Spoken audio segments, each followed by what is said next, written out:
Hello students, this is Neeraj Gupta.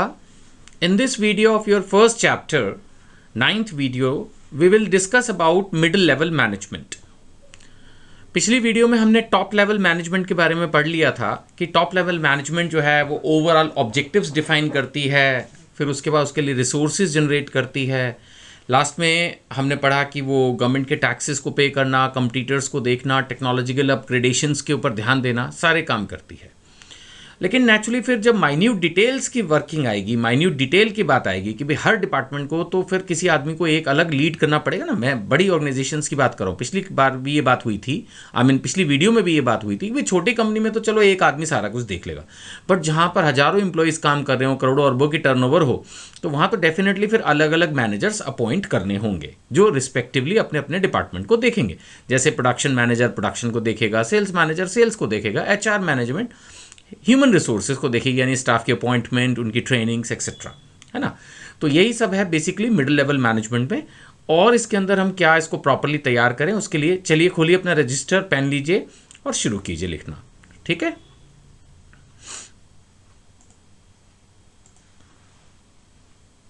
Heading डालिए middle level management.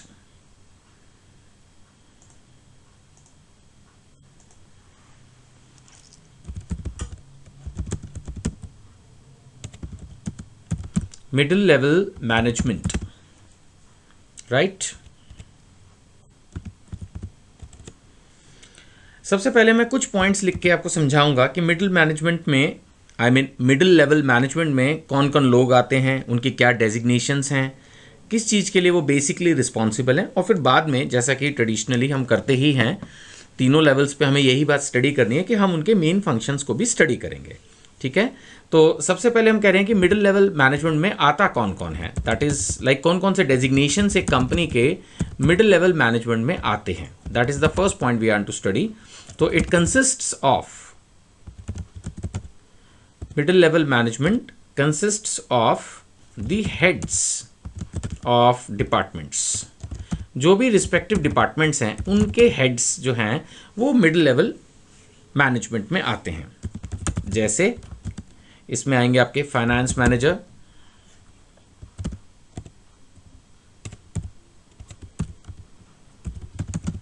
जैसे मैंने कहा फाइनेंस, पैसे का आना जाना, उसको जो ओवरऑल लीड करेगा वो होगा फाइनेंस मैनेजर।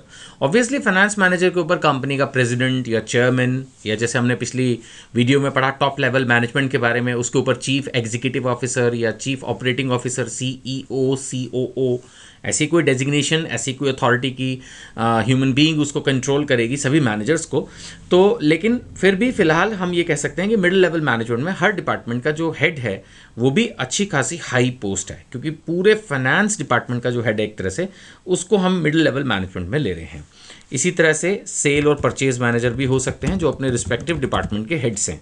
अब किसी कंपनी में हो सकता है मोर देन 100,000 करोड़ की परचेजिंग हो रही हो, तो even the purchase manager is not a small person, क्योंकि उनको हो सकता है कि मशीन्स खरीदनी हो, रॉ मटेरियल लेना हो, पैकिंग मटेरियल लेना हो, बहुत परचेजिंग भी अपने आप में एक बहुत बड़ा डिपार्टमेंट हो सकता है। और मार्केट जो ट्रेडिंग है उसमें तो परचेजिंग ही देखा जाए सब कुछ है। सेल्स पे तो कई बार आपका बस ही नहीं होता, कितना माल बिकेगा, किस प्राइस पर बिकेगा, तो अल्टीमेटली आप प्रॉफिट कैसे कमा सकते हैं, by doing the economical and good quality purchasing. तो purchasing is also equally important sometimes as equal to sale. तो सेल मैनेजर, परचेज मैनेजर, है ना। Then we have marketing manager, ये मैं जस्ट एग्जाम्पल से ले रहा हूँ। और मार्केटिंग जब तक आप नहीं करेंगे, अपने प्रोडक्ट की पब्लिसिटी नहीं करेंगे, तब तक फिर सेल्स भी कहाँ से आएगी, है ना। इसी तरह से अगर प्रोडक्शन है तो प्लांट सुपरिटेंडेंट भी बहुत अच्छी बड़ी पोस्ट मानी जाएगी, क्योंकि पूरा प्लांट फिर उसके अंदर होगा। अब वो बात अलग है कि प्लांट अगर कंपनी के कई हैं तो there can be I can say multiple plant superintendents in a company, and then फिर उनके ऊपर एक लाइक चीफ प्लांट सुपरिटेंडेंट भी हो सकता है जो सिर्फ प्रोडक्शन के ऊपर ध्यान दे।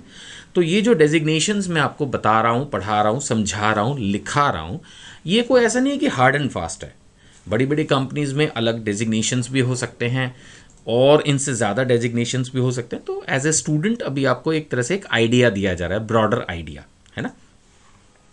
अब अगर हम रिस्पॉन्सिबिलिटी की बात करें तो इनकी क्या रिस्पॉन्सिबिलिटीज़ है, तो इनकी जो मेन रिस्पॉन्सिबिलिटी है वो है कि जो plans and policies top level management ने बनाई हैं उनको इम्प्लीमेंट किया जाए, right. So they are responsible for implementing, they are responsible for implementing plans and policies made by top level management, right. तो जो टॉप लेवल मैनेजमेंट ने plans and policies बनाई हैं उनको इम्प्लीमेंट करने की जिम्मेदारी मिडिल लेवल मैनेजमेंट पे रहती है ना। और फिर देखा जाए तो अपने डिपार्टमेंट के लिए तो वही माई बाप है, in the sense I am using a little loose language, माई बाप इन द सेंस कि अब जैसे प्रोडक्शन डिपार्टमेंट है तो जो प्रोडक्शन मैनेजर होगा, head of the production department है, उसको तो फिर अपने डिपार्टमेंट के अंदर अपॉइंटमेंट भी करनी है, उसके लिए मशीन्स भी अरेंज करनी है, रिसोर्सेज भी लाने हैं। जो टॉप लेवल मैनेजमेंट है वो तो देखा जाए तो as such they are responsible for the whole company, है ना। इसको ऐसे समझ लीजिए जैसे प्राइम मिनिस्टर है वो तो पूरे देश के लिए सोच रहा है, लेकिन अगर पंजाब का सीएम है तो उसको फिर अपने पंजाब के बारे में ही सोचना है, और दिल्ली वाले को एज सच पहले अपनी दिल्ली के बारे में सोचना है ना। तो ये वैसा ही हो गया कि जो कंपनी का चेयरमैन है वो तो ओवरऑल देख रहा है, जो प्रेसिडेंट है वो ओवरऑल कंपनी के बारे में सोच रहा है, लेकिन जो प्रोडक्शन मैनेजर है वो प्रोडक्शन डिपार्टमेंट के बारे में एक तरह से होलसेल इंचार्ज है, क्योंकि उसको ही पूरी जिम्मेदारी है ना। सो मैं इसके बारे में ये लिखवा सकता हूँ कि that they behave like top level management, they behave like top level management। भाई प्रधानमंत्री है, इसमें कोई डाउट नहीं है, लेकिन चीफ मिनिस्टर अपने स्टेट का तो प्रधानमंत्री हो गया ना एक तरह से, क्योंकि उसको तो सारी जिम्मेदारी उसी के है ना। वो बात अलग है कि प्राइम मिनिस्टर तो तब भी उसके ऊपर ही रहेगा, लेकिन अपनी स्टेट में तो वही टॉप है। तो they behave like top level management for their respective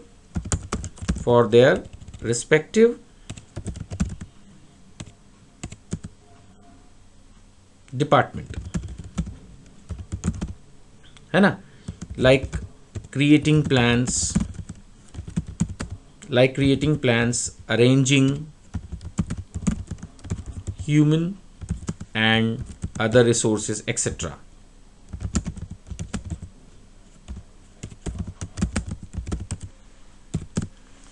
देखिए मैं अपनी तरफ से आराम से आपको लिखवा रहा हूँ, और मैं बार बार अपने लिखवाने की इस प्रैक्टिस को जस्टिफाई नहीं करना चाहता। आप में से कुछ स्टूडेंट में भी ये सोचते होंगे कि सर समझा दो, छोड़ दो, हम लिख लेंगे, नोट्स तो हमारे पास हैं, बुक्स हैं हमारे पास। बट बेटा मेरे को 20 साल से ज़्यादा हो गए पढ़ाते हुए, और ऑब्वियसली मैं उससे पहले एक स्टूडेंट भी था। तो नेचुरली मैं जिस स्टेज पर पढ़ाना शुरू किया उस स्टेज पर मैंने खुद 15 से 18 साल 20 साल पहले पढ़ाई की, है ना। तब तो फिर मैं पढ़ाना शुरू किया। तो कुल मिला के मेरी ज़िंदगी के जो 40 से ज़्यादा सालों का अनुभव है वो ये कहता है कि जब हम एक चीज़ समझ के अपने हाथ से लिख लेते हैं ना तो वो काम एकदम पक्का हो जाता है। तो थोड़ा सा आपको पेन तो होगा लिखने में, लेकिन ये पेन आपको बाद में कितना गेन देगा ये जब आपके एग्ज़ाम्स आएंगे ना तब आप रियलाइज़ करोगे कि हाँ अपने हाथ से साफ़ सुथरे नोट्स मैंने लिखे हैं।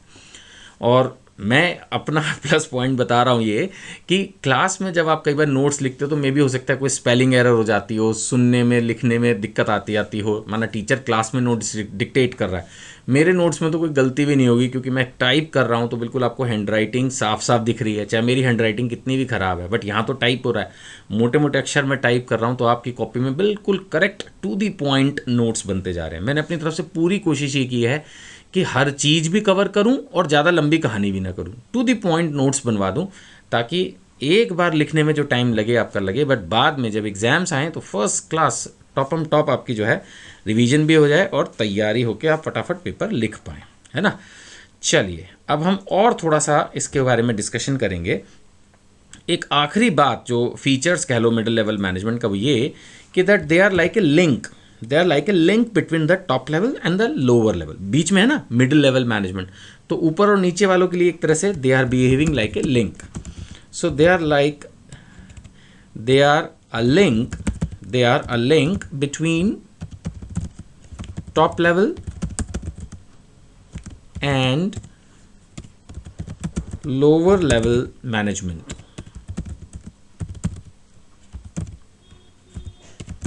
ठीक है ना, they are a link between top level and lower level management. ठीक है, तो चलिए ये हमारा टॉपिक यहाँ पर एक तरह से features of middle level management ख़त्म होता है। मिडिल लेवल मैनेजमेंट में जैसा मैंने बताया HODs आते हैं, हेड ऑफ डिपार्टमेंट्स, चाहे फिर वो फाइनेंस का हो, सेल का हो, परचेज का हो, मार्केटिंग का हो, प्रोडक्शन का हो, और उनको टॉप लेवल मैनेजमेंट की पॉलिसीज़ इंप्लीमेंट करनी होती है, अपने रिस्पेक्टिव डिपार्टमेंट के लिए सारे रिसोर्सेज जनरेट करने होते हैं, and they also behave like a link between the top level and the lower level management. अब हम आगे इसी के अंदर एक second phase top level management के बारे में पढ़ेंगे, और वो है what are the main functions. ये भी अपने आप में एक इंडिपेंडेंट क्वेश्चन है, what are the main functions of middle level management. So डालिएगा कॉपीज में main functions of middle level management. Main functions of middle level management. देखिए, जहाँ तक सवाल है main functions of middle level management का, सबसे पहला फंक्शन उनका यही है कि भैया टॉप लेवल क्या चाहता है उसको समझो, उस पर प्लान बनाओ, कैसे इम्प्लीमेंट होगा, और उसको लोअर लेवल को समझाओ। जो कंपनी का मालिक है, सपोज वो कंपनी का चेयरमैन है, वो कंपनी का सीईओ है, प्रेसिडेंट है, अब उसने आपको बिठाया है कि आप सेल्स के हेड हो, या आपको बिठाया है आप प्रोडक्शन के हेड हो, तो आपको उसकी बात समझनी है, वो चाहता क्या है, उसने क्या प्लान बनाया है, क्या ओवरऑल ऑर्गेनाइजेशनल ऑब्जेक्टिव उसने डिसाइड किए। Then after understanding from him you have to understand how to implement it. और एक्चुअल इम्प्लीमेंटेशन तो आपने भी नहीं करना, फ्रैंकली वो तो जो नीचे लोग हैं वो करेंगे, lower level management.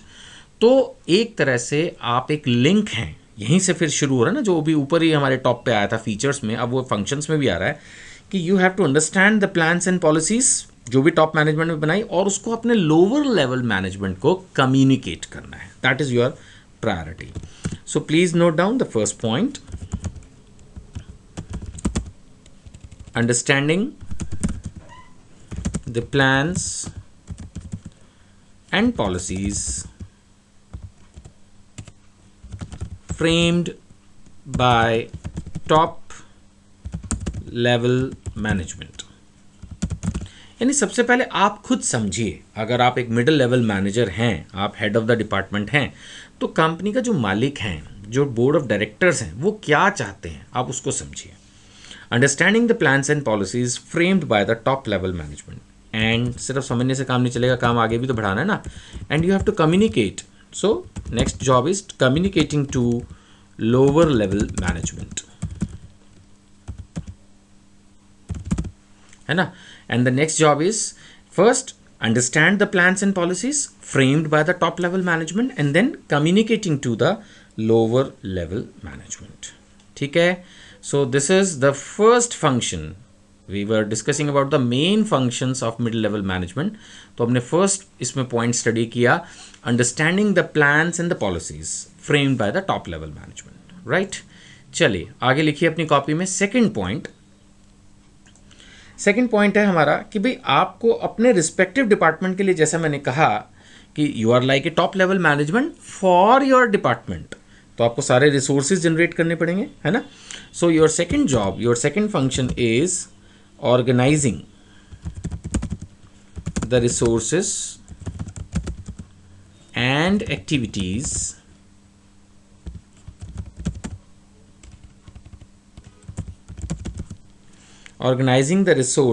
and activities of their department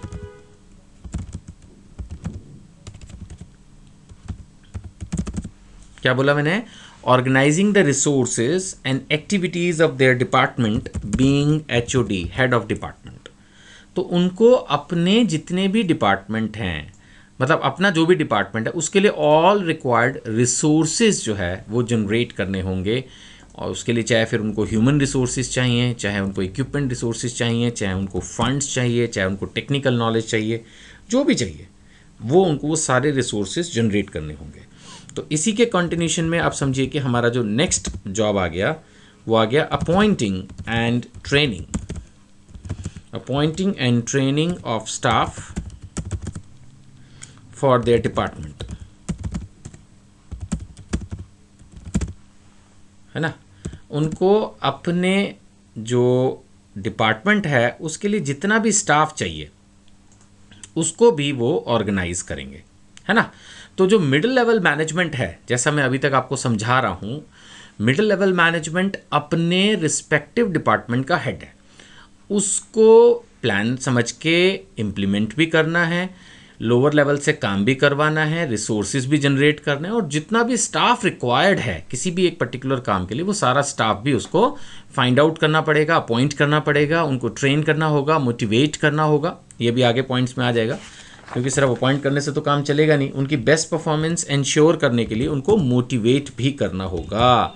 so this is my next job as a middle level manager कि इंश्योरिंग द बेस्ट परफॉर्मेंस, जो भी काम करें सबसे अच्छा ही करें, है ना। सो दे हैव टू इंश्योर कि जो उनका डिपार्टमेंट है वो बेस्ट परफॉर्म करे, है ना। They have to ensure the best performance from their employees, अपने एम्प्लॉयज़ से उनको बेस्ट परफॉर्मेंस करनी है। कैसे करनी है? By motivating them. जैसे बच्चे को नहीं होते लॉलीपॉप देना पड़ता है, ये लॉलीपॉप का सिस्टम ना ज़िंदगी में कभी ख़त्म नहीं होता। अब वो बात अलग है कि बड़ी बड़ी पोस्टों पे जो एम्प्लॉयज़ काम कर रहे होते हैं लॉलीपॉप से तो खुश होंगे नहीं, उनको फिर इंसेंटिव्स देने पड़ते हैं, कैश इंसेंटिव्स। कई कंपनीज लैपटॉप्स मोबाइल्स गिफ्ट्स करती हैं, उनको फॉरेन डेस्टिनेशंस पे हॉलीडेज़ ऑफर करती हैं, भाई ये टारगेट अचीव करो, लाइक दैट। तो अलग अलग इंसेंटिव्स बनाने पड़ते हैं। So ensuring the best performance from their employees by motivating them through various incentive schemes, है ना, वेरियस इंसेंटिव स्कीम्स। अब ये जो है एक तरह से यही तो फिर आर्ट है ना, जो मैनेजमेंट इज़ एन आर्ट। तो जो मैनेजर है, मिडिल लेवल मैनेजर जो है, वो ये देखेगा कि भाई ठीक है, अब मेरे एम्प्लॉयज़ किस टाइप के हैं, उनको मैं ऐसी कौन सी स्कीम लगाऊं जिससे वो एक तरह से जो है वो बेस्ट काम करें, और किसको क्या मोटिवेट करेगा। कईयों को पैसा मोटिवेट करता है, कईयों को प्रमोशन मोटिवेट करती है, कईयों को एप्रिसिएशन मोटिवेट करती है। सो मोटिवेशन के बारे में आगे सिलेबस में और डिटेल में आएगा। तो कहने का मतलब यह है कि एक सक्सेसफुल मैनेजर वही है जो अपने एम्प्लॉय को मोटिवेट कर सके कॉन्टिन्यूसली, अच्छे से अच्छे उनसे परफॉर्मेंस ले सके, जहाँ जो स्टाफ की कमी है वो स्टाफ अपॉइंट करें, उनको ट्रेनिंग दें। ट्रेनिंग भी बहुत इंपॉर्टेंट पार्ट होता है। आपने किसी भी स्टाफ को अपॉइंट कर दिया और अगर आपने उनको ट्रेनिंग नहीं दी तो कई बार ये भी होता है कि वो उतना अच्छा काम नहीं कर पाते। हर कंपनी की अपने टिपिकल रिक्वायरमेंट होती है, हर कंपनी का अपना टिपिकल एनवायरनमेंट है, प्रोडक्शन प्रोसेस है, मार्केटिंग प्रोसेस है, पैकिंग प्रोसेस है। तो जब तक उसके लिए एम्प्लॉय को, रिस्पेक्टिव एम्प्लॉय को अपॉइंट करने के बाद प्रॉपरली ट्रेनिंग नहीं दोगे, तब तक वो हो सकता है उतना अच्छा काम ना कर पाए। तो ये भी तो ज़रूरी है ना कि हम उनको एक प्रॉपर ट्रेनिंग दें, है ना। तो चलिए जी, ये हो गया यहाँ तक। अब हम आगे बढ़ते हैं और कंक्लूडिंग पार्ट हम लेंगे अभी कि और कौन कौन से जो हैं वो टॉप लेवल मैनेजमेंट के फंक्शंस हैं।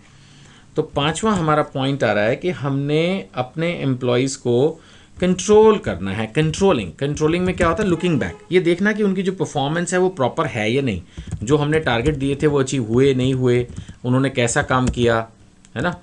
सो controlling employees of lower management, जो नीचे लोग उनके काम कर रहे हैं, उन्होंने कितना अच्छा काम किया नहीं किया, ये सारा देखना भी उनका कहीं ना कहीं काम होता है। फिर साथ में उनका काम हो जाता है परफॉर्मेंस अप्रेजल। ये वर्ड आप पहले देख लीजिए, तब आपको समझ में आएगा मैं क्या कह रहा हूँ। It is preparing their performance appraisal. कुछ लोग इसको CR भी बोलते हैं, कॉन्फिडेंशियल रिपोर्ट। ये बिल्कुल वैसा है जैसे कि आपके स्कूल में आप पूरे साल जो पढ़ते हैं तो उसकी एक रिपोर्ट कार्ड बनती है। ऐसे ही जो बड़ी कंपनीज़ हैं, अच्छी कंपनीज़ हैं, सिस्टमेटिक कंपनीज़ हैं, वो अपने एम्प्लॉयज़ की एक परफॉर्मेंस अप्रेजल बनाती हैं पूरे साल का, ये देखने के लिए कि भाई उसका बिहेवियर कैसा था, टाइम से आता था नहीं आता था, हार्ड वर्किंग था नहीं था, इनोवेटिव था नहीं था, क्रिएटिव सजेस्टिव था, ओबेइंग था नहीं था, उसको जो टारगेट दिए उसमें से कितने अचीव हुए, है ना, ओवरऑल उसकी हेल्थ कंडीशंस और बिहेवियर, मतलब ओवरऑल एक पूरी रिपोर्ट। अब वो डिपेंड करता है, ऐसे में कोई लॉ नहीं है कि भाई ये 10 पॉइंट पूछने हैं, ये 5 पॉइंट पूछने। It will all again depend on the company कि वो उससे कितना डिटेल लेना चाहते हैं। बात आ रही समझ में? तो ये सारे काम जो हैं वो फिर हेड ऑफ द डिपार्टमेंट है, तो उसको उसके अंडर जितने भी और छोटे लेवल पे मैनेजमेंट में लोग काम कर रहे हैं तो उन सब की फिर नेचुरली परफॉर्मेंस अप्रेजल तो head, being head of his department, उसको ही करनी होगी, है ना। और फिर लास्ट में वही है कि जो भी प्लान्स इम्प्लीमेंटेशन की जिम्मेदारी तो है ही है। यहीं से हमने अपना डिस्कशन भी शुरू किया था, तो एक बार उसी पे कंक्लूड कर रहे हैं। एंश्योरिंग द इम्प्लीमेंटिंग, और we can say the implementation, लिखिएगा ensuring implementation of plans. Ensuring word का मतलब समझते हैं आप कि कोई भी अगर कमी है तो उस कमी को दूर करो भाई, काम होना है, ये होता है एंश्योरिंग। ये नहीं कि जी हमने तो बहुत कोशिश की नहीं हो पाया, वो नहीं है। तो ensuring the implementation of plans framed by top level management, जो टॉप लेवल मैनेजमेंट ने अपॉइंट कर दिया, काम फिक्स कर दिया, उस काम को करना, इंश्योर करना कि वो प्लान इम्प्लीमेंट हो ताकि सक्सेस कंपनी हासिल करे, ये जिम्मेदारी होगी हर रिस्पेक्टिव एचओडी की, हेड ऑफ द डिपार्टमेंट की, और उसी को ही हम मान के चल रहे हैं मिडिल लेवल मैनेजमेंट। ठीक है, तो यहाँ पर इसको हम कंक्लूड करते हैं। नेक्स्ट वीडियो में हम सुपरवाइजरी लेवल या लोअर लेवल मैनेजमेंट के बारे में पढ़ेंगे। राइट, चलिए जी, थैंक यू सो मच।